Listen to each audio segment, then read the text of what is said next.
It's time for Mac Geek Gab, and our opening quick tip comes from me. Last week while I was traveling, I was using my laptop a bunch, and of course I'm running Ventura on my laptop, and because FruitJuice has been end of life, I had gone into System Settings, Control Center, and added the batteries show in menu bar there.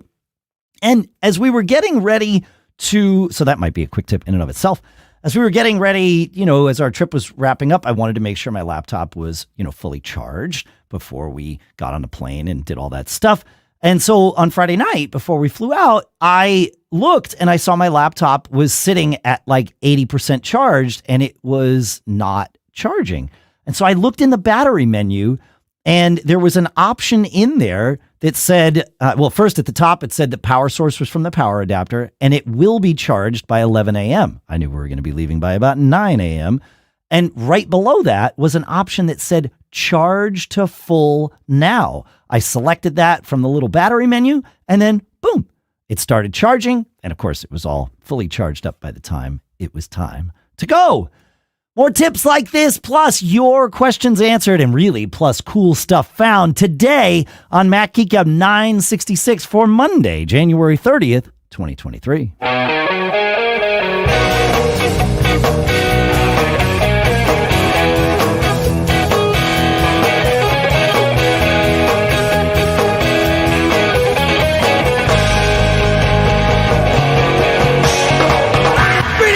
And indeed, welcome back to Mac Geek Gab, the show where we take your quick tips, like the one that we just shared, your questions sometimes, but we probably won't get to questions today because we also take your cool stuff found, and we have tons of that. We share it all, we mash it all together into an agenda that makes some sort of sense to us, at least when we start out. The goal being that each of us learns at least 5 new things every single time we get together. Sponsors for this episode include Masterclass, where you can visit masterclass.com/MGG for unlimited access to Masterclass. We'll talk more in depth about that in a little bit. For now, back here after being in the South Tyrolean region of Italy, back here in Durham, New Hampshire, I am Dave Hamilton. I think John's still muted again. That's going to be a thing for you every week, John. But, it's all good. Yeah. And here in Fairfield, Connecticut, this is John F. Braun. And here in Lee, New Hampshire, where it's indicating that I'm not on mute this time, because I've never done that before, except every week, is Pilot Pete. Thanks for having me back, guys. It's always fun to be here with you. Welcome back, Dave. Glad you had safe travels. Yeah. The travels were safe. I had an interesting incident with double security in Germany on our way back on Saturday, where they pulled me out for random screening. This was after I'd already gone through the whole TSA thing. Their version of TSA, right? Yeah. You're on their no-fly list too, huh? Dude, they had an entire setup that was just like the TSA thing downstairs. We were in Munich Airport, which is just massive. This was right before I could get to my gate. They pulled, some of us out at random. We had to go through second round of nudie scanners. We had to go through, take all our stuff out of our bags. But this was way more thorough than what they made us do, for the normal TSA-ish thing. They made me take, this is when I started to tantrum a little bit. They made me take my iPad out of its case. Mm-hmm. Which I've never seen. Yeah, in Europe. Yeah, not uncommon in Europe. They made me. They made us take all our food out of our bags. They made us take our shoes off, which they didn't do downstairs at the TSA thing. Yeah. And then this was the worst part, and it freaked everyone out. It wasn't just me. I know I like to tantrum in situations like this because you might have sort of intuited about me that I have issues with authority figures. I don't know if that's obvious or not, but Except your own, when you're in charge. Well, exactly. There's a reason that I'm in charge. They were asking people, and I need to reiterate here. This happened in Munich. They were speaking English to us, but of course had, fairly thick German accents. They were asking us to remove our books and our papers from our backpacks so that they could inspect our papers. This, yeah, it was a little tone deaf from the, history from maybe, 70 years ago, something. Yeah. Yeah. It was not a good look. Nobody was happy. Like, in fact, everybody there, they were losing control of the situation. It was a fascinating little thing. Like they ought to do it in a different manner than or adjust, but correct. Yeah, correct. We actually have we call them FCIFs, flight crew information files. Those are read files that they put out to keep you up to speed on information. And one of the ones they sent out, 3 or 4 years ago now, was how to remove your iPad from the case, because it's a very common request. Fascinating. In Europe. But yeah, the whole papers thing, the guy in front of me, they asked him, do you have any books or papers? He's like, well, I've got my book that I'm going to read on the plane, and I've got some papers for work. They're like, yeah, take those out. We need to inspect those. It's like, what? How is that making the plane safer for you to inspect his papers?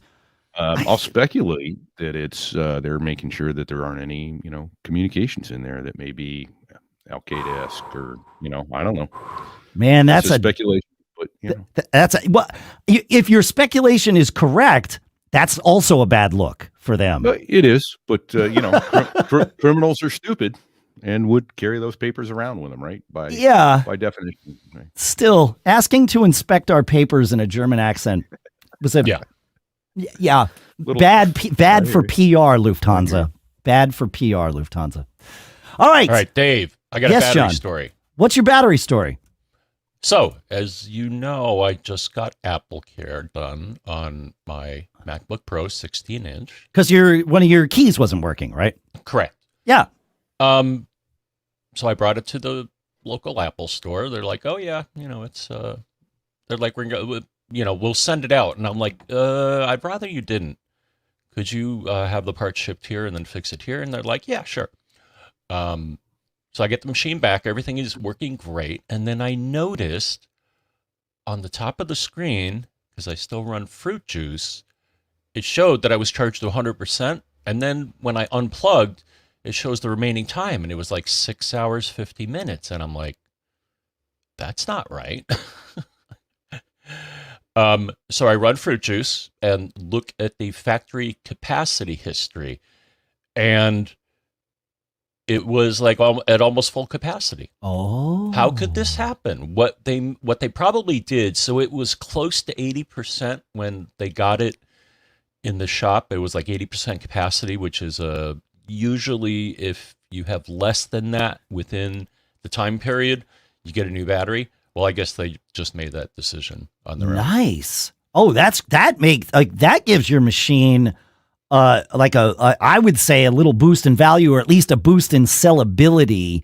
Mm-hmm. If if you're going to sell it and get one of those M1 or M2 Max, whichever new battery decide to go. Cool. That's great. Wow. Yeah. That's so awesome. and then I looked in system info. Yeah. And it was at 8595 of 8790 milliamp hours. And shows 11 charging cycles. That's great. So, 11. Oh, that's how you know it's brand new. Yeah, there you go. Oh, that's great, man. So get AppleCare, people. How? I mean, I know FruitJuice still runs on Ventura, but it has been discontinued, folks. Mm-hmm. So, yeah. So just so everybody knows, which is too bad. Yeah.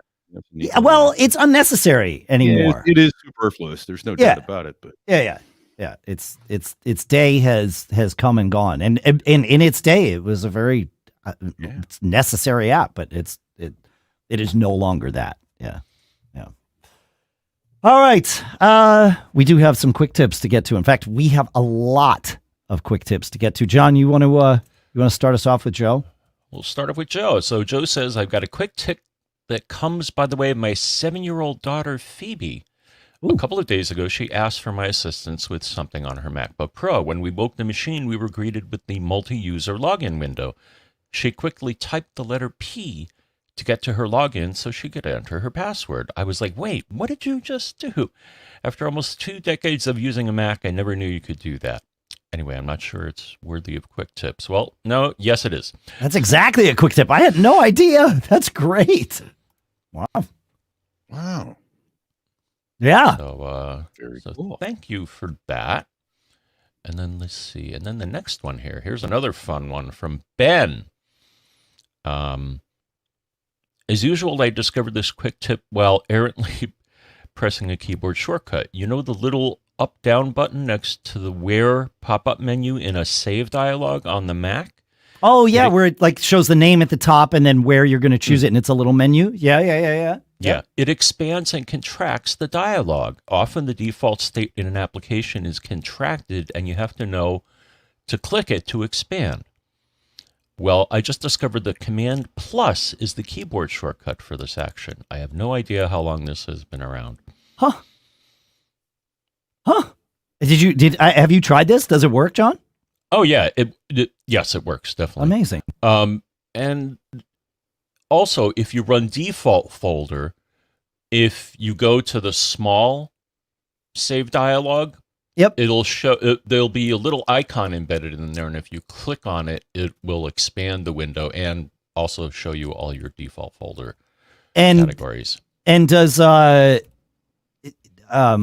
what's the right way to say it? Does Command Plus also toggle that in default folder?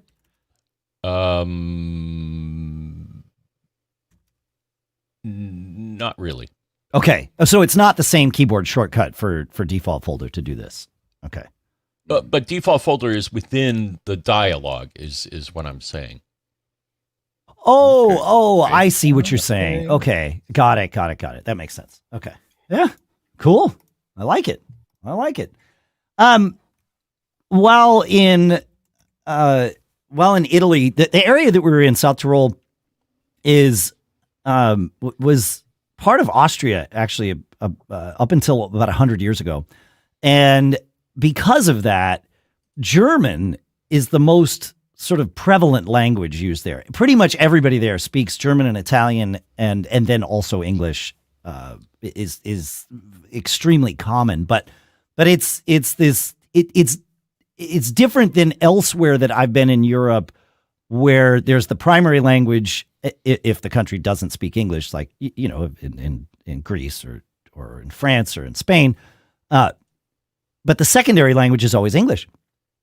In this South Tyrolean region, it's German, and then the secondary language is Italian, and so English isn't in most places. So I was messing with. We used Google Translate and Apple's Translate apps a lot, and a side quick tip: before you travel, download the language files into those apps for offline use, just in case you don't have a solid data connection. Like, there you go. However, not only do they do these apps, both Google Translate and Apple do this, they do where you can type in the words, you can take a picture of like a menu, and it'll just sort of magically change it on the screen. And then it will also do audio, where it will translate audio.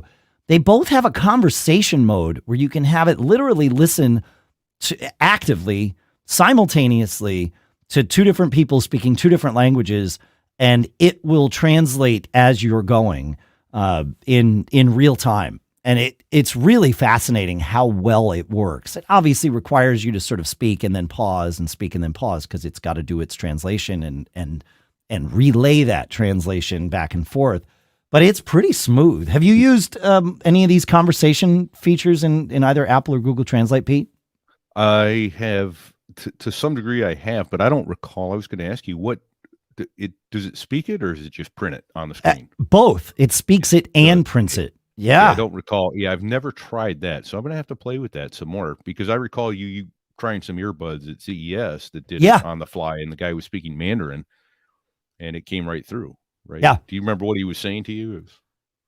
We were just having a conversation about how loud it was in the room. It was really what we were talking about. But but yes, this works the same way. It's really, I was blown away with how smooth it was. It's fascinating. It's going to make the world even smaller very soon. That's the thing. Yeah. Even just being able to take a picture of a menu, because menus were either most menus there were in, like, every dish was, the description of it was listed in both German and then Italian, but English menus were few and far. They were hard to come by. I've used that a lot for menus, street signs. Yeah. All sorts of things. Yeah, exactly. Wind up in the wrong gender bathroom. Yes, exactly. Yeah. And then the other thing that I was using was Safari's translate to English mode. This happens on the fly, and it works on your phone. It works on your Mac. If you're viewing obviously my computer is set to English as the main language, so it knows when I'm viewing a page that is not in English. And then it offers kind of where you would find your password manager or reader mode or any of those. You just tap on that little menu in Safari, and often, not always, but most of the time, one of the options is translate to English. And it translates it within the page so you can still see everything. The formatting remains where it should be. In most cases, it just translates the page to English on the fly. Yeah. Nice. Yeah. So handy little travel tips. So yeah. What's next, John? I think what's next is Keith. Okay. I don't know if you've already mentioned this, but it's cool. I was doing some screen recording on my phone and mentioned to my 13-year-old girl that we should replace the sounds and add voiceover to it. She says, "You can do that already." Of course, the 13-year-old has the answer. Yeah. If you long press the screen recording button from the control center, you will get a popover that allows two things. One, it allows you to select the open app that you want to record. Nice. And then presents a button for the microphone to turn it on. So while it is screen recording, you can do a voiceover. I haven't played around with the volume control while recording yet, but that will be useful as it doesn't duck existing sounds when you speak. I haven't found a way to toggle it on-off while recording without going to Control Center. Maybe a tapback to do it. That's pretty cool. I didn't know that you could sort of the lead that's buried there is I didn't know that you could pick a specific app to record. I thought it was just because I've always done it and then trim the edges out. And you could, if you had to go and like toggle the microphone on and off, you could just go in and slice out those, those moments where you're going back and forth to turning the mic off. But yeah. Huh? That's what I've pretty always good. done is just bring it to iMovie on the laptop and do it that way. Yeah, put a second exactly. audio track in and that sort of thing. I'll say that iMovie on the phone is an excellent editor, but you know what's an even better editor on the phone is TikTok. The TikTok video editor and Stitcher together and like all of the tools in there are fantastic. If you want to, if you want to create a TikTok that's like 4 different videos or something, you can put them all together and then you can trim them in there and also set the elapsed time of each video. So if you want to, like people are showing like a morning routine or something, you might not want to see somebody brush their teeth for 2.5 minutes or something. So, you can compress that down to a 5-second thing where they're just like brushing really fast or making coffee or whatever. Like it's pretty amazing. TikTok's video editor is one of the best that I have seen. I was going to say on the phone, but really anywhere for just doing simple things. And then of course you can go through and do your voiceover afterwards, which I think is an even better way to do things. Check out TikTok's editor too. It's pretty good. And I'm sure as a bonus tip, when you're in Control Center, if you do the same thing, if you hold down on flashlight, timer, calculator, or wallet, you will also get additional options. Yeah. Cool. We love these bonus quick tips. It's good. You want to take us to Scott, John? Is that who's up next here? Yeah. Okay. Let's see. There we are. Okay. Scott says, I use the timers on my watch often. When the countdown hits 0, it starts vibrating and showing the done indicator on the screen. There's a tiny X in the lower left corner, and to end the timer that I've always had a problem tapping because of its size and location. This morning, I thought, what happens if I just press the crown? And I did that. Guess what? It turns off the timer. Way easier. Oh, so you just use the crown to dismiss the timer. Mm-hmm. I love it. Huh. Okay. I would assume that would snooze it. I always thought unless you get the end, that you're going to get it back on again in 9 minutes, Yeah, I wonder if that's just the alarm. If it would snooze the alarm. I think that's correct, Pete. Yeah. I think the crown snoozes the alarm but dismisses the timer. Huh? Yeah, I never knew that would dismiss the timer. That's pretty good. That's pretty good. as I was processing last week's show, I always go through and find all the companies that we mentioned and send them out their emails and all that good stuff. I came across the link to the Apple support article that we mentioned last week, talking about how to use Terminal to tell your computer to, restart at a certain time every week, because Ventura removed all of that from the user interface. One thing I noticed in that article was it was referring to the PM set terminal command, which is what you use to do all that. And there was a link that brought me directly, when I clicked it, it said, do you want to open Terminal? And I was like, sure. And it brought me to the man page, the documentation page in the terminal for that PM set command. And it used, and I'm putting this in the show notes so you folks don't have to remember this as I'm typing it, but the URL that was there was x-man-page : / and then command name. So in this case, it was : / PM set. And that's all it took. So you can link directly to man pages, which means here on this show, whenever we talk about terminal commands, we will link to their man pages for you. Because, and maybe what we should do is we'll use this, I think there's a man page for the man command, which is super, there is. So we will link to the man page for the man command, just to, make things interesting. So, yeah, pretty good. John, Harvey, he's next. Harvey is next. In one of your episodes, you talked about setting multiple timers on an Apple Watch. Sometimes that can get confusing when you have multiple timers going as to which timer means what thing. Like when you were cooking or grilling something and need to time it when multiple things will be done or need to be attended to. Here's a quick tip. It turns out that all you have to do when you use the S-Lady to set a timer is name it. So you might say, S-Lady, take a break timer for 10 minutes. Your timer will be named take a break. Then if you I think you'd have to say set a take a break timer for 10 minutes. Sorry.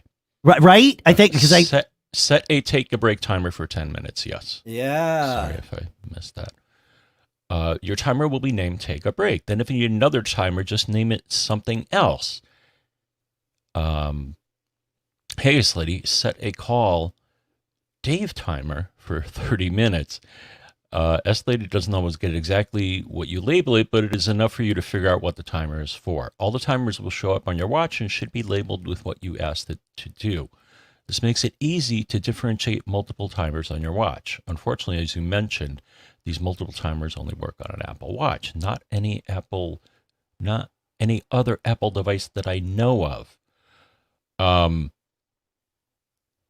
I'm going to have to disagree with that, Dave. Really? Yes. Because what I did is I actually tried the same. So I tried it with the watch and it worked. Okay. Then it was like, do I have any other devices that use the S-Lady? I tried it on my HomePod Mini. And it worked. But here's the weird thing. The timers were separate from the watch timers. So it's like each device has its own little world. Cloud, right? Yeah. That makes sense. Yeah. Timers are not synced across devices. I mean, for obvious reasons, right? You've got multiple timer availability on the watch, and as you found on the HomePod, on your Mac, on your iPhone, it's one timer. Actually, I don't know. There's no timers app on the Mac. I should take that back. On the iPhone and iPad, you get one timer at a time, I believe.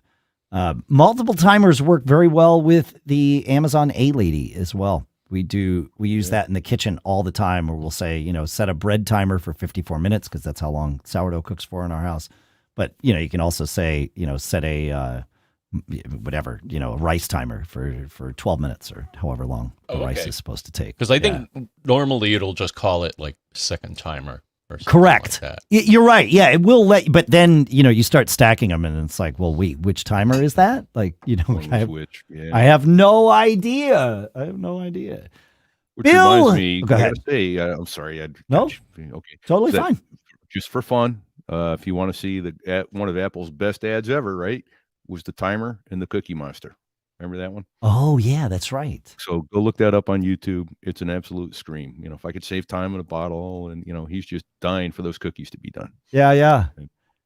Hey, it turns out that there is, in fact, a timer in Ventura. The clock app, as PM Conaway in our Discord live chat at macgeekgab.com/Discord points out, if you launch the clock app, there is the world clock, the alarm, the stopwatch, and the timer tabs. And if you go to the timer tab, you can set a timer. So that's a good one. This is why I love doing the show and streaming it live, because we we didn't have to wait a week to correct that. I love it.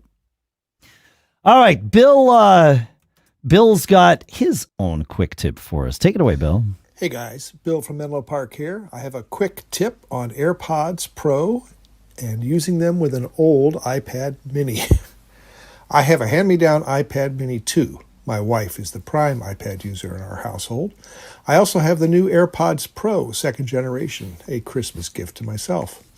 I use the iPad mini rarely, mostly for videos I've downloaded on Netflix or HBO Max or Prime when we travel.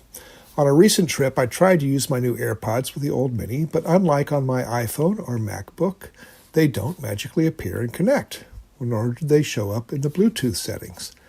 The Mini 2 only handles up to OS 12.5.5, by the way. A quick bit of Google foo after I got home brought me to this video on YouTube, and I've included the link, where it was shown that there is a little button on the back of the AirPods case that will put the AirPods into a normal Bluetooth discovery mode. I hadn't realized the little circle on the back of the case was a button. With your AirPods in the case, you open the top, hold the button, and the LED on the case flashes white. Then, using the iPad's Bluetooth settings, I could connect the new AirPods to the old iPad. You won't get the controls for active noise control, but if you set up your AirPods to control that with a press and hold on the AirPod itself, you can do it. If you have trouble, I suggest shutting off Bluetooth temporarily on the other devices. This not-so-quick tip may help others who hang onto their tech toys longer than average, like I do. Take care. Enjoy the show, always. I've listened for years, and don't get caught. Woo, there's that sound. That sound means I get to tell you about Masterclass, our sponsor. With Masterclass, you can learn from the world's best minds anytime, anywhere, and at your own pace. You could learn scientific thinking and communication from Neil deGrasse Tyson. You could learn science and problem solving from Bill Nye. You can learn how to think like an FBI profiler from John Douglas. You can learn how to cook from Gordon Ramsay. You can learn the art of negotiation from Chris Voss. There's so many classes. In fact, Masterclass has over 2,500 classes from a range of world-class instructors. So that thing you've always wanted to do is closer than you think. I took that cooking class with Gordon Ramsay. I'd been to one of his restaurants, and I loved those scrambled eggs. If you've never had Gordon Ramsay scrambled eggs, these things will blow you away. Well, in this class, one of the lessons is you learn how to make these scrambled eggs, and they work. Like, I did it. It's amazing. What's cool is each lesson is broken down. They're about 10 minutes in length. In fact, the scrambled eggs lesson in the Gordon Ramsay class was only 6.5 minutes long, which is great because you don't have to dedicate hours to taking the whole class at once. You get to take it in bite-sized chunks wherever you are. Works on your phone, works on your Mac, you can Apple TV, like do whatever you want. Very cool stuff. I highly recommend you check it out. Get unlimited access to every class, and as a Mac Geek Gab listener, you get 15% off an annual membership. Go to masterclass.com/MGG now. That's masterclass.com/MGG for 15% off Masterclass, and our thanks to Masterclass for sponsoring this episode. While we're here, I've got a podcast to tell you about. It's MacBreak Weekly. You can get ready to join the podcast all about Apple, from uncovering the latest Macs, iPhones, iPads, Apple Watches, and Apple TV, plus new innovations and rumblings inside Apple. The MacBreak Weekly podcast covers it all. Go behind the curtain with Twit.tv's Leo Laporte, Rene Ritchie, Andy Leibovitz, Alex Lindsay, sometimes I'm even on there, as they dive into everything Apple related. Get a new episode of MacBreak Weekly every Tuesday evening and subscribe wherever you listen to podcasts. Like I said, go check it out. It's a good show. And our thanks to Leo and the team for doing this swap with us. So last week, of course, I was traveling and I mentioned that I was doing some work. I did actually some work every day to make sure I stayed up to date with things. And that's the only way that we're able to be here this morning doing the show, because otherwise I'd probably be buried in emails and all that good stuff. I, as you know, like to bring a screen with me so that I can have a second screen to use when I set up my sort of travel work environment. And this time I brought the brand new VP16 OLED from ViewSonic. This screen is fantastic. It's a 15.6 inch diagonal screen. They call it a 16 inch screen. Fine. 1080p OLED. It looks so much better than the other 1080p screens that I've used at this size. That OLED screen is awesome. It's also got a very cool stand that folds up along the back of it, so it folds flat, easy to put in your suitcase. The stand either acts as like a little kickstand that essentially rests the base of the screen on the desk, and then this has a little kickstand that comes out behind it. Or the kickstand itself can be the base of the stand, and you can have the screen up several inches off the desk. It's a really cool design, and it worked flawlessly for me. One of the nice parts is it's got two USB-C ports on it. So I had one of them running upstream to my Mac, which gave me the display, and then one of them running to power, so that all I had to do was sit down and plug the one thing into my laptop, and it started charging and fired up the screen, of course. So it's available from ViewSonic. I think you can get it on Amazon too. The MSRP is $427.99 US dollars. So yeah, that's my first contribution to cool stuff found this week. It was a lifesaver. Yeah, that was a great piece of gear. That's the one we saw at CES. It's the one we saw at CES, and they were able to get me one before I left. Yeah, dude, they didn't give me one. Yeah, I gotta go buy one now. Yeah, no, this screen is spectacular. They were also showing off a 4K OLED screen at CES, but that's not ready. I think that's coming out like second half of this year, let's say. Yeah. So, but this thing blew me away. It does have speakers in it. I didn't really even use them. We had an extra bedroom in our Airbnb that I sort of made into my office, and so I would just put my AirPods in and go. So nice. It worked great. Yeah, it was good. It was good. Thank goodness too, man. It was so great. This trip happened at a bad time work-wise for me to go away, because we were at CES, and then we came back and at least two of us here were sick with whatever that thing was at CES that we got, and that wiped me out for a couple of days. And I was leaving sort of without being caught up. So being able to have that screen and have a good work environment while I traveled, it changed my outlook for future trips. You actually talked about that on your other show, though, the Business Brain. On Business Brain, that's correct. Setting it up so 1 or 2 hours a day, focus on that sort of stuff, and then you can be present with your family instead of worrying about. Absolutely. So that's a big deal. No, it was a huge deal. It was really nice, because obviously we were visiting our daughter who lives over there now, and I wanted to be there, but it was like, we should do this in May. Yeah. So, yeah. Good stuff. What's your first contribution here, John? Does it come from Steve? Is that right? Yes. Sweet. Steve and Christopher.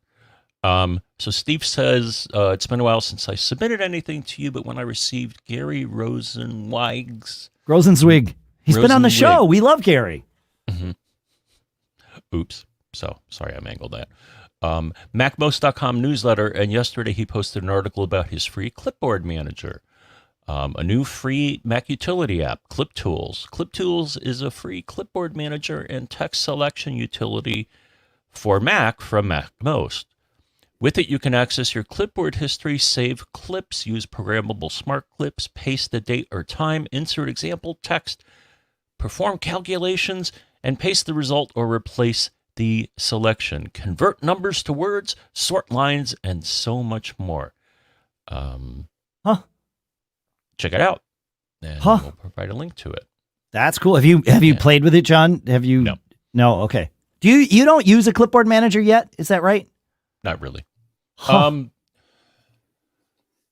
The Golden Chaos extension, the Better Touch tool, does have a clipboard manager. Okay. So Okay. I have access to one. I just Yeah. it's not really part of my groove.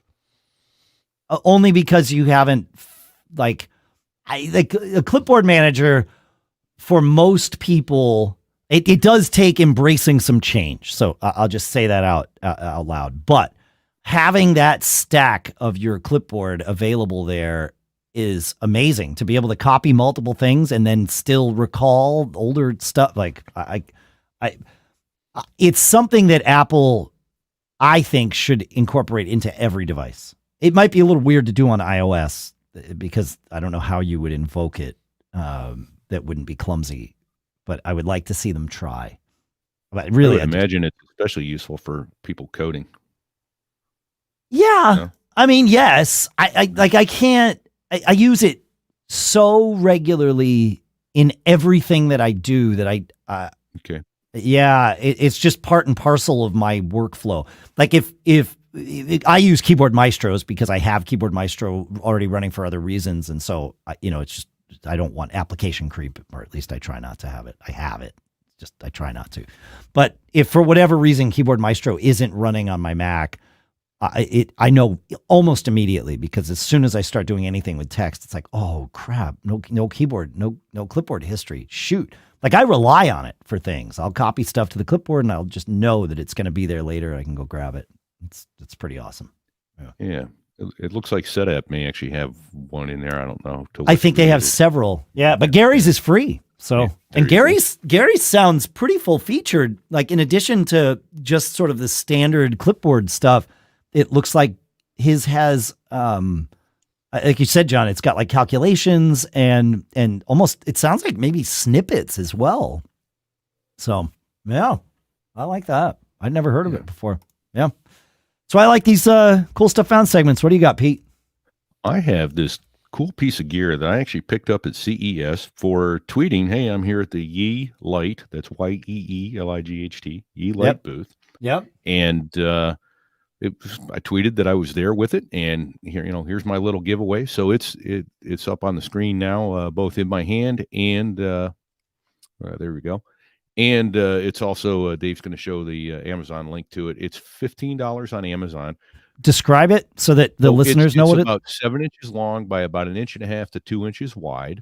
Okay. It magnetically attaches. You take two little metal clips, and they have double-sided tape on them, and you put them like up underneath a shelf. I happen to have an armoire that for years have been grabbing a flashlight when I need to find something in there. And the cool thing about this, it has two things that are really cool. One, it's rechargeable. So it's got a USB-C rechargeable on the end.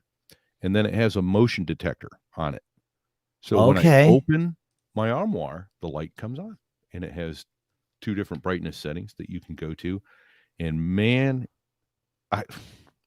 I'm buying more of these. I can tell you right now. First of all, I think under the counter in the kitchen is nice. So I was just going to say under the kitchen counter. Yep. Yeah. Yep. Boom, there. It'll also come on when the mice run by. Yes. Well, no one has a mouse. No, because no one has mouse. That's right. And then, but yeah, in the armoire, in a closet, anywhere where you need light, perfect. I mean, this thing has been the coolest little find. So absolutely, just the fact that it's motion sensing and rechargeable and magnetically clips on, so I'm able to just pull it down and recharge it. And I haven't had to yet. They're LEDs, so I imagine it'll go a year or more. But they say that it'll last for 5 hours in always on mode. But the whole point of it is it doesn't need to be always on. It motion senses. Wow, that's pretty cool. Yeah. So I've been enjoying the heck out of this thing. It's a neat little light. Yeah, they say the Amazon listing says it'll last 2 months in motion sensor mode. So yeah. Interesting. So I see, looking at your page there, it says $19.99. Well, there's two of them, Pete. There's the 7.87 inch one, which is what you have, which is $14.99, and then there's the double length 15.74 inch one, which that's $5 more. Okay, better for an under the counter to get the longer one. Yeah, a longer throw. Yep. Sure. Yep. Great little light. That's so much fun. Isn't it amazing? Like there's this and the O snap that we covered on another show. Yeah. It's little things that you just go, oh, brilliant. Yep. I should Makes have life thought better. Yeah. Yeah, exactly. Right. Yeah. All right, John, what's Zach got for us? All right. Zach taught me a new term. Every year or two, I take a busman's holiday and I get an Android phone. I just picked up a Pixel 6 Pro on Amazon. Since I can't use the Messages app on my Mac, I have discovered MightyText. They have a Mac app. They have an iPad app coming soon. It's the Power User Text app that lets you see up to 9 SMS or MMS messages on the screen at once. And it will let you use your Mac to start phone calls and tells you your Android battery percentage. That's pretty good. Yeah. So if you want to make your Android phone part of the family, this sounds good. They say text from any device, phone notifications on your computer, photo and video syncing, call notifications. Yeah, just being able to SMS. I mean, we're so used to being able to SMS from our computers using the Messages app because it syncs with our phones. To be able to do that from an Android phone, that's I can see that being huge. Last week, kind of along the same lines, WhatsApp released their native Mac app in beta, and of course, being in Europe, everybody uses WhatsApp, so it was perfect timing for me. It's how we were communicating with our Airbnb host. We used it to communicate amongst the family. We use it to, it drives me crazy that we here in the US, like that WhatsApp isn't just a default part of everyone's messaging life here in the US. And I think I was looking into this, trying to figure out why, because for those of you who haven't used WhatsApp, it's a messaging app that uses your data connection. So it's not SMS. Think of it as iMessage, but open to everyone. So not just for Apple users. And it means that you get have you ever tried sharing, especially in a group, sharing videos or images in a SMS group, like a green bubble group? It sucks because SMS and MMS just munges all of that stuff and dilutes it down. With WhatsApp, it's a data protocol and it works for iPhone. It works for Android. It works for Mac now. It works for, you can get an iPad app. You can use the web. It's end-to-end encrypted. But it just drives me crazy that we don't use it sort of ubiquitously here like everyone that's not in North America does. And I think the reason that it hasn't caught on is that we have unlimited SMS as part of our plans here in North America, in the US and Canada. That's not the case everywhere. You get limited SMS still in a lot of places, or at least you did for long enough that it sort of pushed everybody to WhatsApp. But it's so much better than trying to deal with SMS. So I was stoked to see the Mac app come out, and I look forward to the that's day. awesome. I think I could be wrong, but you can also do voice and FaceTime type calls, video calls over it as well, right? Thank you. Yes, I had a call while I was there, and I just used WhatsApp, which again is great because I was using a data-only European plan for my phone. Now, I could have made calls on my Mint Mobile plan, but it would have cost me.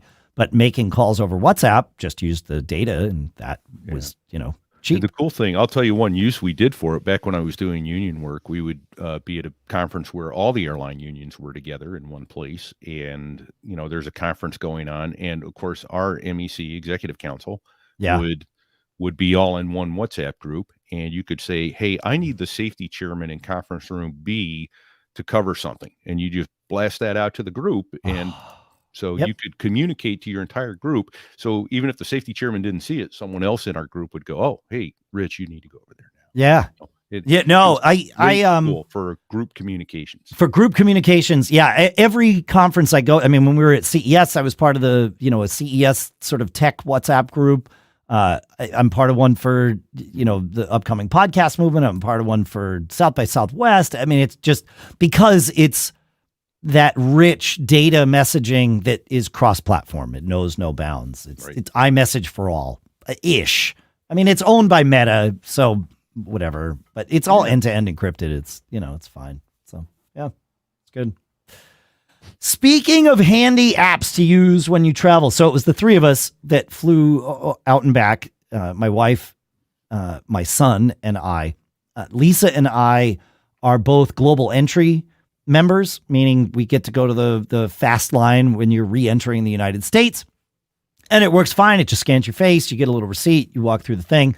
At Boston Logan, the global entry line is poorly designed just from a logistics standpoint, because there's like a line that you have to stand in after you get your receipt, but you have to walk past that line in order to go to one of the kiosks to get it. So it's a cluster is really what it is. It moves quickly, but it would move even better if it were actually designed efficiently. Our son does not have global entry. So if you're going to get TSA PreCheck, just spend the extra $15 and get global entry, and that way you get both and you're good to go. But our son does not have global entry because it's a pain in the neck to get it. You got to go for the interview and all that stuff. So Dave, I will say they renewed mine with a FaceTime interview. Oh, that's good to know. So I did not have to go to the airport to get my re-interview. So sorry to interrupt. No, I'm glad for you to share that. That's good for us to know. If you can just live through it once, then you're good to go. But he found he used the mobile passport control app, which you just download onto your phone. You can set it all up ahead of time. You take a picture of your passport. You enter in details about your flight, and then when you land, you tell it, okay, I'm here in Boston, start the timer. And the line that he went in was a very small line. It was a small corral because he was literally the only one in it. The line was labeled for ambassadors and mobile passport users. And so it's like, are you a diplomat or did you download an app? He was the only person in the line. He finished well ahead of Lisa and me with global entry, and of course he saved the $15. He is a PreCheck member, obviously, so we paid the $85 for the 5 years for him. But yeah, there's almost no reason. I'm saying if you're going to bother with PreCheck, get the global entry, and if all else is equal, I would. As a global entry member, I can choose either.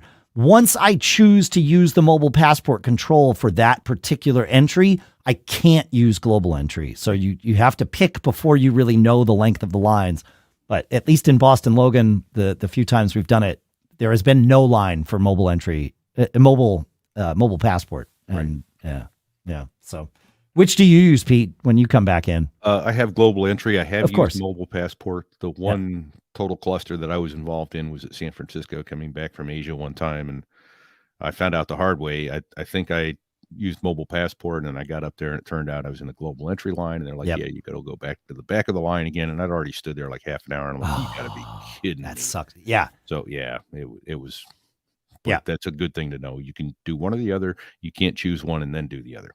Well, unless you choose global entry, see the line is super long, launch the app and push the button and then go to the mobile passport line. Point, right. Point, yeah. Yeah. So that sort of was my plan. Is I had my mobile passport thing sort of I hadn't started it, but it's pretty quick once you get all your data in there. And it was like, oh yeah, no, I'm doing this. This is good. Yeah, it was fine. It's just it's just a cluster at Boston Logan. Everything's a cluster there. But yeah, get that app, folks, if you're doing any international travel. It's that and WhatsApp. You're going to want both of those apps for your international travel.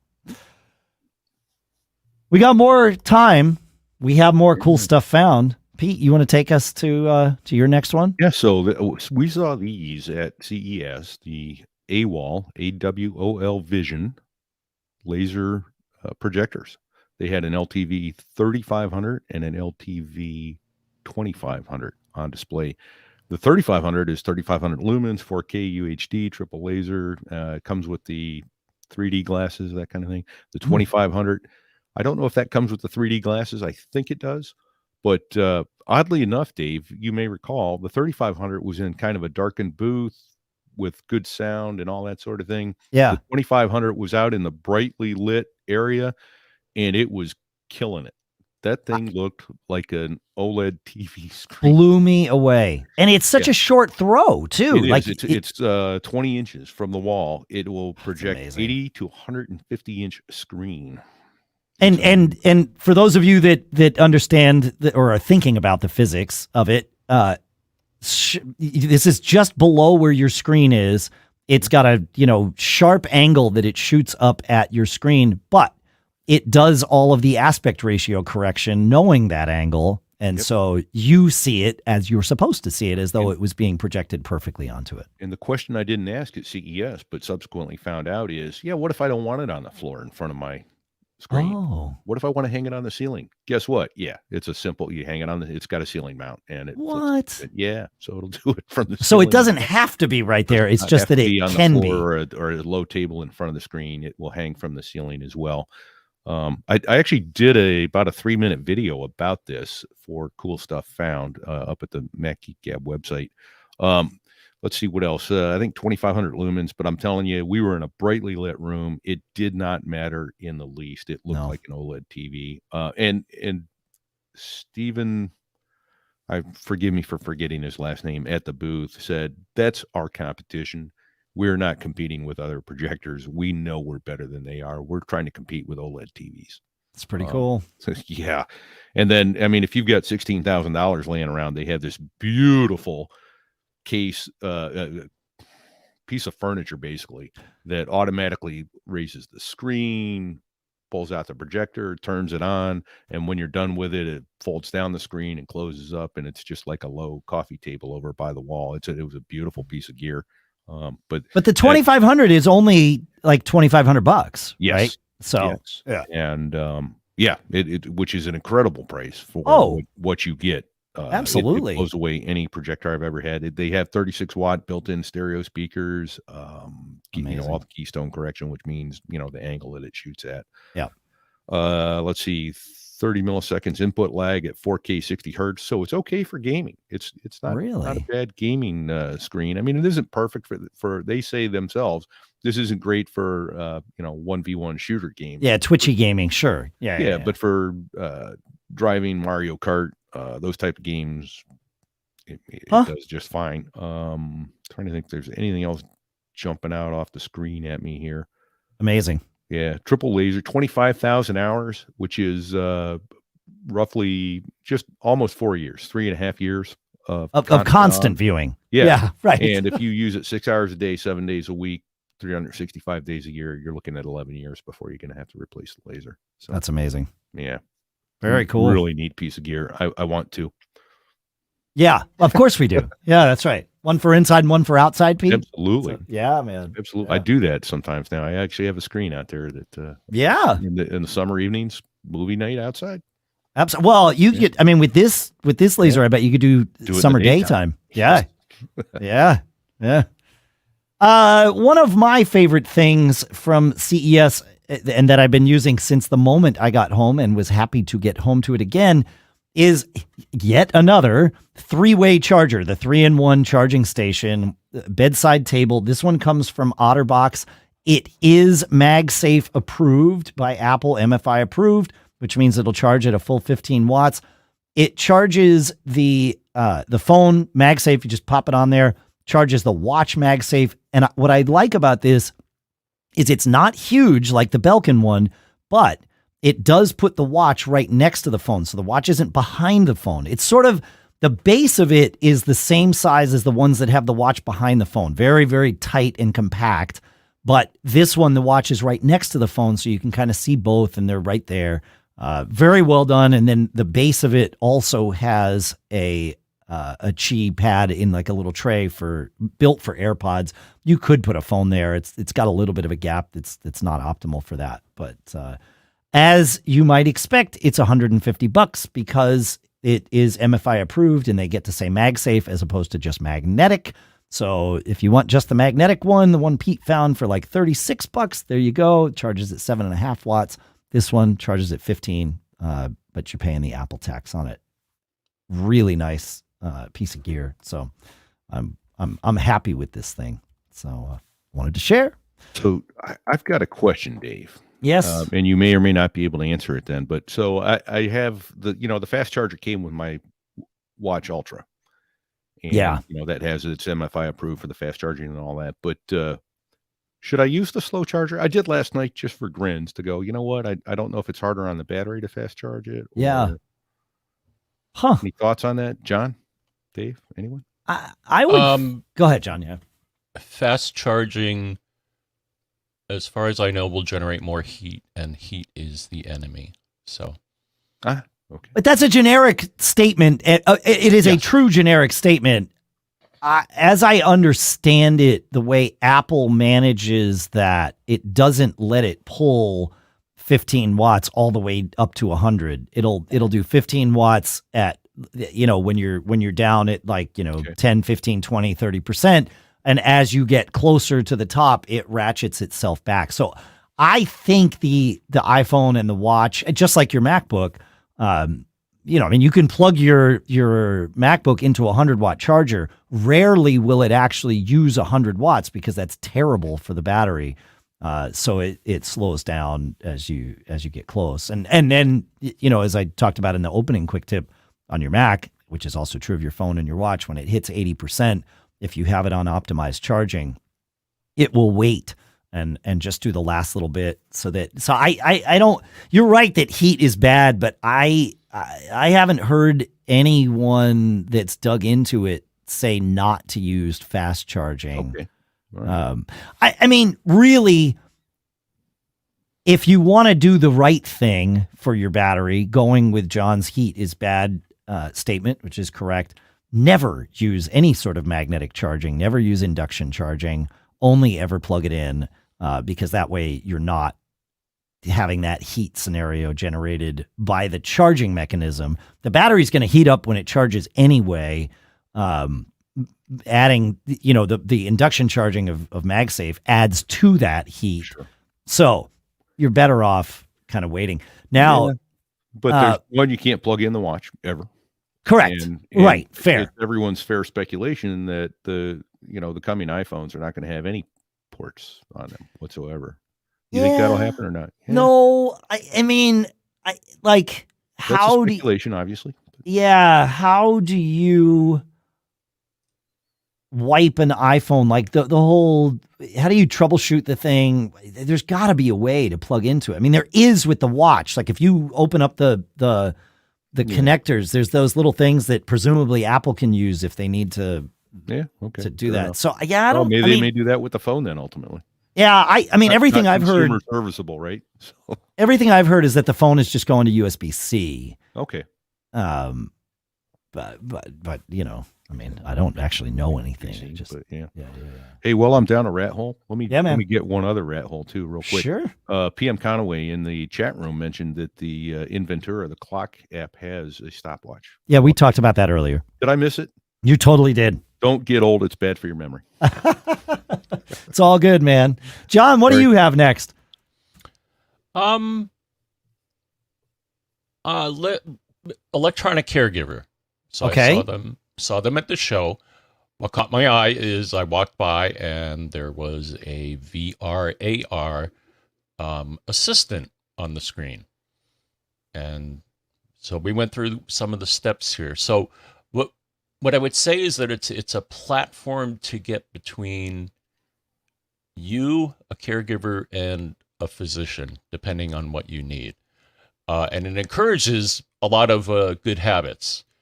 So one thing he demonstrated is have it log your medications or let it remind you to take your medication every day. If you have certain conditions, it can interface with certain devices like a thermometer, a Bluetooth thermometer, or a cuff that can take your pulse and all that. And it can also interact with, with the physician if you do have, if some of your values are out of spec, then it will let people know whether it's a caregiver or a physician. Now, does this use your phone, your iPad? Like, what's it's its own thing? Its own thing. Got it. Yeah, okay. I think it's a Windows machine. under the hood. But regardless of what it is, it's sort of part and parcel of it. And it's it's called Electronic Caregiver. Is that right? Correct. Yeah. It can instruct your caregivers on how to interact with the person they're taking care of when certain things come up. It provides a portal to get behavioral health, which, especially if you're locked up inside all day, you may need that. Yeah, I think regardless of whether we're locked up inside all day, I think making, it's no joking matter to me. I think you're mental. Yeah. I'll say it in a trite way. I think every single one of us would benefit from seeing a therapist. I'll just like there's a lot of good that can happen there in just being able to talk things out. So yeah, no, that's great. That's great. Yeah. I think I mentioned this, but you can get one of those, they'll guide you on the use of the, I've fallen in, I can't get up thing. Sure. So if you need help, it offers multiple ways for you to get that as well. Cool. Cool. So Fun stuff. check them out if you're taking care, if you're caring for someone that can't care for themselves, then I think this is a neat platform to do that. Pretty cool. Yeah. The next step I have is nothing quite as earth shattering as that, but it's from Jeremy. It's called the Pebblebee, and it is a $29.99 Find My Capable tracker. He says, Jeremy says, I found it on Amazon. It's similar to the Chipolo tracker, just less expensive and still works with Find My. And they've been pretty responsive to questions on Amazon. Yeah, it's a flat, sort of thin wallet shaped tracker, if you will. And yeah, it's, Find My, it participates in the Find My network, meaning you're going to be able to get what you need out of it. Wouldn't you know, as soon as I glued a AirTag thing onto my wallet, of course, fucking AirTag in there, they come out with a flat credit card size one. That's right. If only we had done this CSF when Jeremy sent it about a month ago, maybe. Sorry, maybe it wasn't quite a month ago, maybe 3 weeks ago. But yeah. Good stuff. Ben's got a fun little one, right, John? Oh yes. Wait. All right, Ben. It's a web page you get to visit, right? Is it that does this? Yeah. Yeah, here we go. Appear in my vocal group just informed me about Y2Mate, a free YouTube downloader. Check it out. On YouTube, go to the video you want to download. And then he has a little trick here. In the URL, type pi after YouTube and before com, like this, www.youtubepi.com/ and then the watch code for that particular video. You can also just go directly to Y2Mate. So this isn't an app that you download. This is a web page that will do the conversion of the video you request and let you download it. Is that right? Yes. Mm-hmm. How are they not being shut down? Good question. Right? I mean, like that seems. I bet they appear to YouTube as just somebody watching the video. Yeah, but I know they could still shut it down. They got big brains over there. Well, and where the reason I asked that question is, it's one thing to use one of the various YouTube downloader apps on your computer, right? Because you're downloading the YouTube video and then you're converting it locally is what's happening. Right. With this, they are converting it on their end and then letting you download from them a DRM ripped version of content that is YouTube's or belongs to a content creator on YouTube. That's like they are now participating in stealing content. It's like it adds. Yeah, absolutely. Yeah. So I don't like, I mean, they're still up as of this moment when we're recording the show. Mm-hmm. All right. Well, we'll see how long they last. Right. Yep. Pete, what's next? So, listener John writes, Cinder Sorhos. I hope I didn't butcher No, his name. I think you got that right. Yeah. He just released a new on the Mac App Store app called Amazing AI that lets you run Stable Diffusion on an M1 or M2 Mac. And oh, by the way, Ventura 13.1, 13.0, it do not work. The link is indeed in the show notes. Give me in the show notes. Mute button. Yep. Yeah, this looks pretty cool. It's like using the Dolly thing that we talked about a couple of weeks ago. Yeah. So here it is. I'm back. What is Stable Diffusion? Stable Diffusion is an open source image generation app. Unlike Dolly or Midjourney, every image creation happens on your own machine, and there are no fees for using it except for your electricity bill. And note, if you do install it, you might initially think it's not working because its image generation is taking place on your local machine, not a bank of high-powered servers in the cloud. He says his first image took a little over a minute to render, and he's on a MacBook Pro. The link is in the show notes. I've played with it a little bit, and I've had some really good results and some pretty stupid results, but you know, I mean, that's machine learning. It was mostly very good and lots of fun. Like I had Santa in a snowstorm. Santa flying in a snowstorm, and there was Santa off the ground and snow all around him, and it came out pretty good. When you try to get too granular, you know, like I tried tiger flying, because I have a Grumman tiger, you know, tiger flying in a rainstorm and a snowstorm. It just, you know, it had like snow and then black and orange stripes. And sure. Yeah. I don't get it. Yeah, right. Yeah, makes sense. But a fun little app to play with. Yeah. It was neat. That's cool. I like it. That's cool. Fun stuff. Yeah. Let's see. Next up, Aron, talking about AI while we're on the subject. Aron says, check out Waves Clarity VX.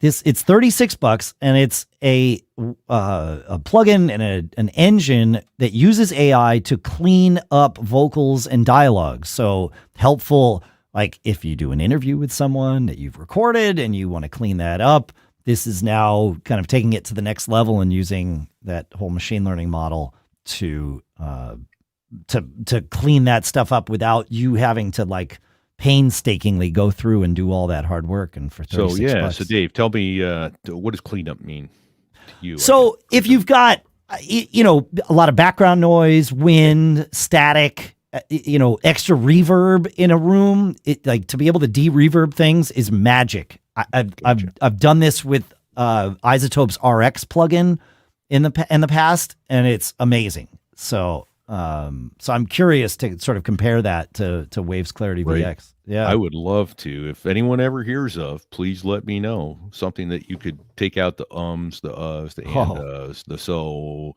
And I get that that's difficult, but I would think that at some point you'd be able to go, I want to take out all the and so's, the like and you knows. Yeah, you know, I able to type, you know, or make the sound, you know, take it out. I think RX10 from Isotope will get you there. Oh, okay. Because, well, it's smart enough. Like I've done it where I take the audio from this show and feed it in. Now it takes a little bit for it, you know, a few minutes for it to examine everything, but then it knows that there are multiple speakers.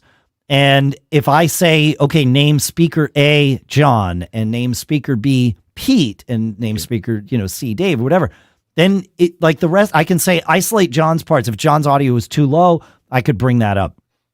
And it will, you can also search by text phrases. So it's converting it, at least internally, to words. Okay. So I haven't used it to, you know, to take out words. Like you can take out hum and de-reverb and all of those things. Sure. But I don't like, it's there. Like you could, I'm just trying to think if it's got some automated way of pulling those things out. You certainly could search for them and then, you know, chop the audio that way. I don't know. it'd be worth taking a look at. I'm certainly going to play with it. There's no doubt about it. I just know that, I spend way too much time on my show pulling out that stuff, and I probably shouldn't. I don't think people are as bothered by the verbal tics, particularly my own, as I am. But right. You to a point that is correct. As I go through, I edit the ads. I pre-record the ads for the show so that I can keep them tight. And the process of doing that, I edit the ads down, and it highlights for me all the verbal tics that I have, makes me aware of them, and certainly hasn't rid me of them entirely, but just that process, the self-awareness, helps. Sure, you try to remove those from the thing. And I tell the guests before they come on, I said, I'd much rather have a silence than so that's a lot harder for me to find and pull out than the silence. I can see the silence. And silence isn't such a bad thing. No, it's not. Either. Right. Like in our heads, when we're talking, silence is much longer to us than it is to the people who are listening. And so just waiting to speak and learning that you don't need to say, and then I went to this, and that gets pretty annoying. You don't need to do that. Right. Hard to get used to, by the way, but it is doable. It really is much harder than I ever thought it would be. Yeah. All right, we got time for one more, and I wanted to share this thing that Mike sent in. It's called the URL is MacApps.link. I had heard people talk about an app for Windows called NiNite, N-I-N-I-T-E, that let you just select the apps that you wanted to put on your Windows machine, and then it would just download them and automatically install them. MacApps.link is like NiNite for Mac. You select the apps that you want to install from a web page, you click to download them, and then boom, it puts them on your computer. So thank you for sharing that with us, Mike. I appreciate that. Next time I set up a new Mac, which might be this week on this particular one, because got to do it.